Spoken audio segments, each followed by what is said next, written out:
We're just 4 months in with the new CEO Slawomir Krupa, who took over from Frédéric Oudéa, who had stayed at the helm of SocGen for 15 years. So quite a big change today. This big day with this Capital Markets Day in London. And clearly the mandate he's got from the chairman of SocGen, Lorenzo Binismaghi, is to rein in costs, improve efficiency. So a lot of the new targets actually means more cost control. The CET1 ratio up to 13%.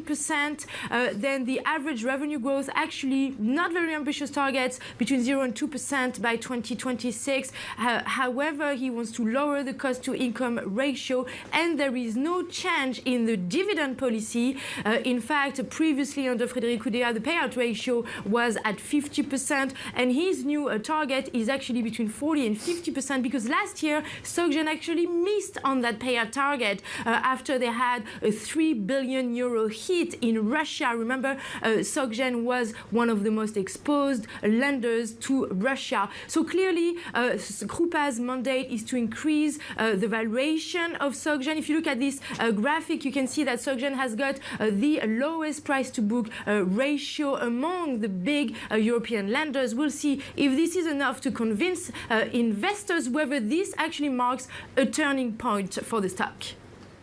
Caroline, good morning. This focus on costs rather than necessarily aggressive revenue growth, what does this mean in practical terms for the bank and its employees going forward?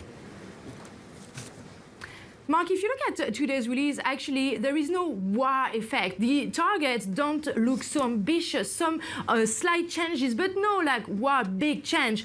In fact, the main focus is really on cost. Overall, they want to cut costs by €1.7 billion by 2026.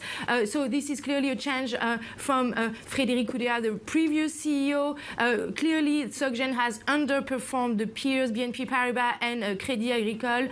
In fact, it's lost more than 40% of its value under Frédéric Oudéa under the 15 years between 2008 and 2023, even if it's recovered some of its value since the low point in March. They're going to get rid of some assets. They've already disposed of 4 units in Africa. They're also reviewing more asset sales, possibly their asset custodian unit.